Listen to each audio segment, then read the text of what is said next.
You walk into a room and people immediately rearrange themselves. Not because you shouted, not because you flexed, because something about you says, this matters. That's not charisma. That's engineered influence. Today I'll teach you the exact dark psychology confidence tactics.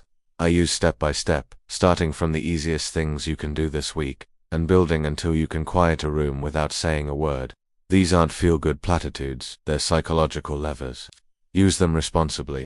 Use them precisely, and let the results do the talking. Start with a truth. Confidence is not an emotion, it's choreography. It's a set of rehearsed behaviors that change how your brain, and everyone else's brain, interprets you.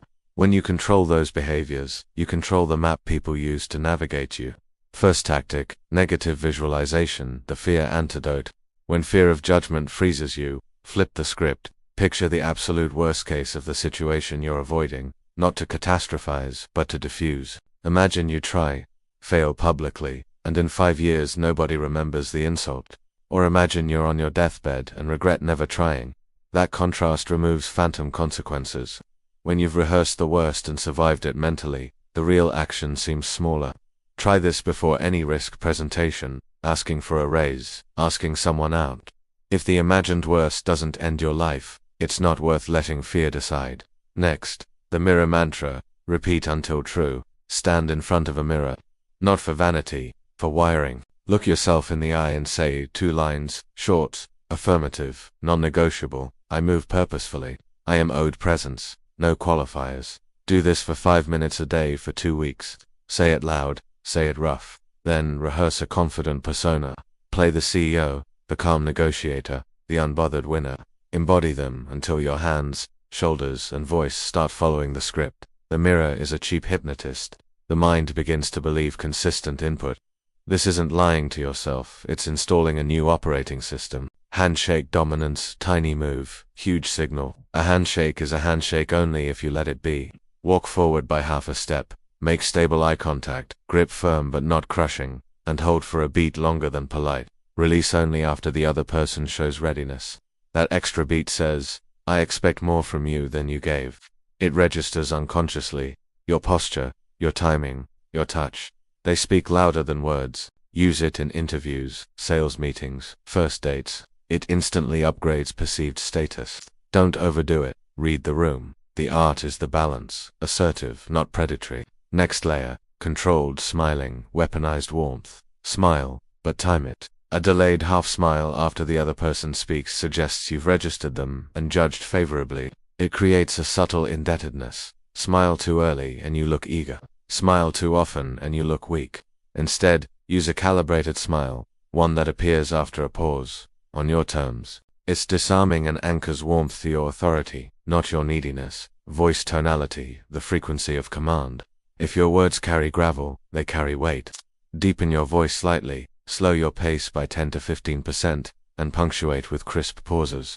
People interpret lower, slower voices as competence and calm. Practice reading a paragraph out loud, then half the speed. Record it, hear the difference. Also drop the filler words, our status leaks. When you speak, your voice should sound like the smallest storm. Deliberate, inevitable. For short, critical lines, use a soft, low tone. For commands, raise volume slightly, keep cadence controlled. This uses biology, deep tones, lower heart rate in listeners, and increase trust. Silence as a tool, weaponize the pause. Most people panic at silence. They fill it with noise and reveal more than they intended. Use the pause. After asking a negotiation question or delivering a term, count silently to 3. Let the other person speak first. Silence makes others uncomfortable in a way that compels them to reveal pressure points. It's one of the oldest interrogation moves in the book. You're not being rude, you're being strategic. Let your silence be the question they answer. Strategic vulnerability, give them a bone. Paradox, revealing a tiny weakness creates trust, but only if it's framed. Don't confess major liabilities, reveal a trivial, solvable shortcoming. I get tunnel vision on details that I need a good team. It humanizes you, disarms suspicion, and places you in control. People lower their guard and offer help, which makes them invested in your success. The trick is calibration. Vulnerability that invites collaboration, not exploitation. Memory anchoring, make them remember you. Give people a micro-ritual to remember you by. A phrase, a question, a tiny prop. At the end of important conversations, ask what's the one word you'll take away. Give them one yourself. Or leave a unique scented card. A subtle signature move. Humans hate to forget things that have a ritual. When you anchor interactions, they loop in memory and replay you favorably. Use this in networking or sales. The next time they scan their mental Rolodex, your name stands out. Mirroring with distance, mimic rhythm, not emotion. Mimic the other person's tempo subtly. Match their breathing rate. Mirror hand placement after a few seconds. This builds rapport, but crucially, keep a small, intentional asymmetry, a half-step delay, a slightly different posture, so you never become a puppet. You want rapport, but you must remain center. That half difference signals leadership. You relate, but you set the rhythm, move. First confidence, practice silent initiation before speaking in a group. Position yourself near the center, open chest, shoulders back. Start the conversation with a short, decisive observation, not a question. People lean into the originator of action. Initiators draw attention and control narrative. Do it twice a week. Start a meeting. Initiate a plan. Each initiation wires your status higher. Power rituals, small routines that signal readiness. Create a pre-action ritual, 2 deep breaths, a mental count, adjust collar, small hand pressed to chest, whatever works. The ritual primes your nervous system. It tells your body this is a performance. It's the same mechanism athletes use. Rituals create predictability you can rely on when adrenaline rises. Keep it private. The effectiveness vanishes if it's performative for others. Last, the escalation, controlled disappearance. When you've established presence, practice absence. Withdraw intentionally from conversations, social streams, or expectations for controlled bursts. Not as avoidance, but as recalibration. Absence increases value.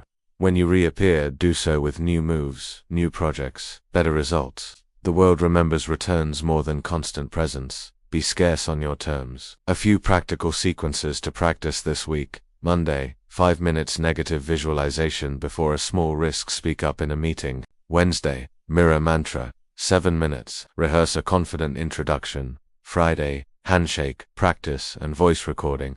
Slow 1 paragraph to 60% speed. Saturday, social test, hold a pause in a conversation and let the other person fill it. Record what you learn. Repeat for 2 weeks and evaluate who leaned in, who stumbled. Results are the scoreboard.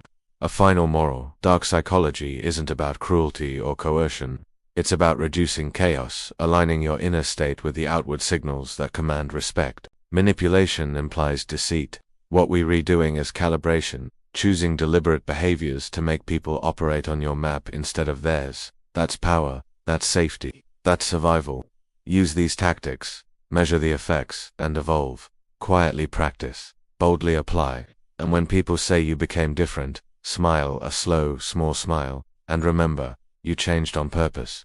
Drop a single word in the comments if you try negative visualization today. Done.